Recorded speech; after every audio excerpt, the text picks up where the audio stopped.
여러분, 세상에 참 아이러니한 일들이 많지만 오늘 들려드릴 이야기만큼 흥미로운 건 없을 겁니다. 미국이 AI 기술 개발에 열을 올릴수록 최대 경쟁 상대인 중국 기업들의 금고가 두둑해지고 있다니 정말 이상하죠? 이게 대체 어떻게 된 일인지 지금부터 한번 제대로 파헤쳐 보겠습니다. 네, 바로 이 질문입니다.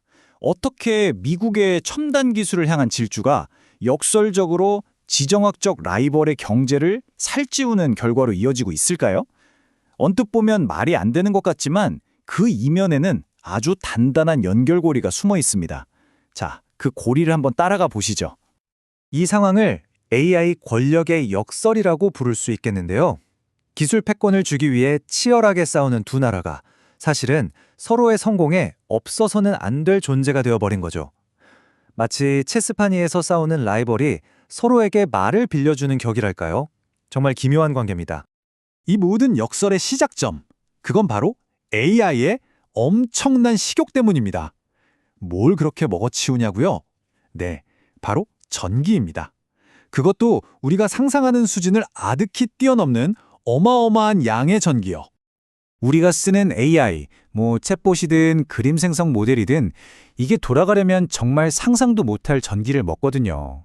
근데 문제는 지금 우리가 가진 전력망은 수십 년 전에 만들어진 거라 이 새로운 전기 먹는 하마를 도저히 감당할 수가 없는 거죠. 자, 이 숫자 좀 보세요.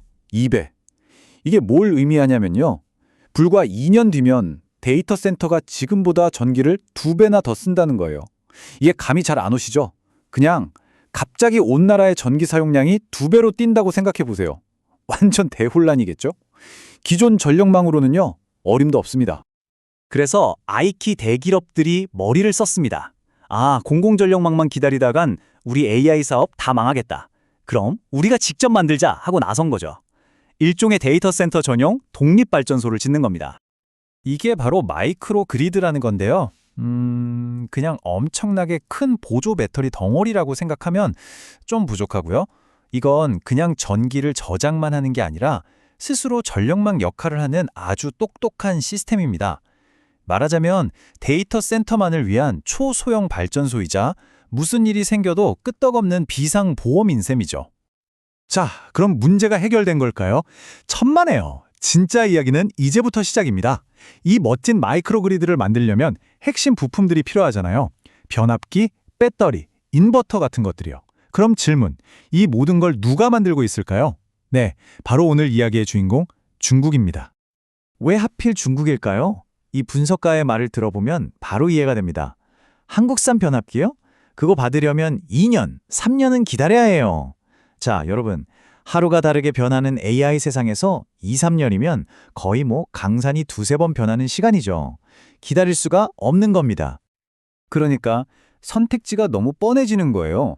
한쪽에서는 바로 보내드려요. 가격도 싸요. 하는데 다른 쪽에서는 글쎄요, 한 3년 뒤에나? 이러고 있으니 여러분이 AI 기업 CEO라면 어디에 주문하시겠어요?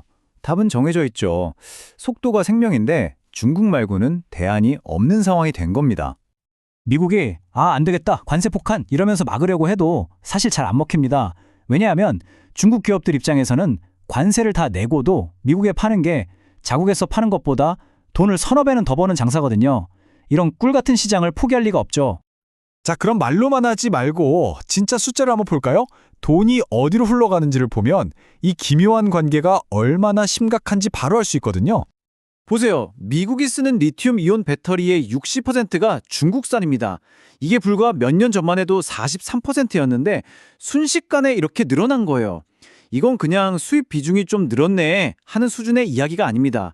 말 그대로 미국 AI 산업의 전원 코드가 점점 중국 손에 넘어가고 있다는 신호예요. 그리고 주식시장을 보면 이게 더 명확해지죠.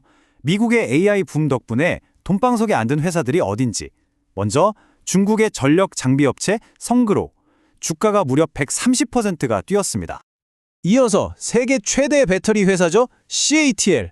여기도 45%나 올랐습니다. 이건 그냥 한두 회사가 대박난 게 아니에요. 중국의 관련 산업 전체가 미국의 AI 열풍을 자양분 삼아 무럭무럭 크고 있다는 뜻이죠. 자, 그럼 이 기묘하고도 아슬아슬한 동거, 과연 언제까지 갈 수 있을까요? 지금은 서로가 필요해서 손을 잡고 있지만 언제 터질지 모르는 시한폭탄을 안고 있는 거나 마찬가지거든요. 기술과 무역, 그리고 정치라는 세 개의 힘이 정면으로 부딪히면 과연 무슨 일이 벌어질까요? 가장 큰 변수는 역시 관세입니다. 지금도 거의 31%나 되는데 만약 이건 48% 넘게 올려버린다? 그럼 얘기가 완전히 달라지죠. 지금까지는 좀 비싸도 빠르니까 중국 거 쓰자였는데 이젠 이렇게까지 비싸면 차라리 기다리는 게 낫나? 하는 고민을 할 수밖에 없게 되는 겁니다. 그래서 기업들은 지금 머리가 아주 복잡합니다. 관세가 더 오르기 전에 일단 왕창 사놓자 사재기를 하는 곳도 있고요. 아예 미국 말고 유럽이나 다른 데다 데이터 센터를 지을까 하고 발을 빼려는 곳도 있죠. 말 그대로 지금 이 순간에도 치열한 눈치 싸움과 수싸움이 벌어지고 있는 겁니다.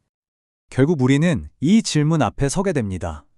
AI의 미래는 서로가 서로를 필요로 하는 그런 글로벌 협력의 시대가 될 것인가?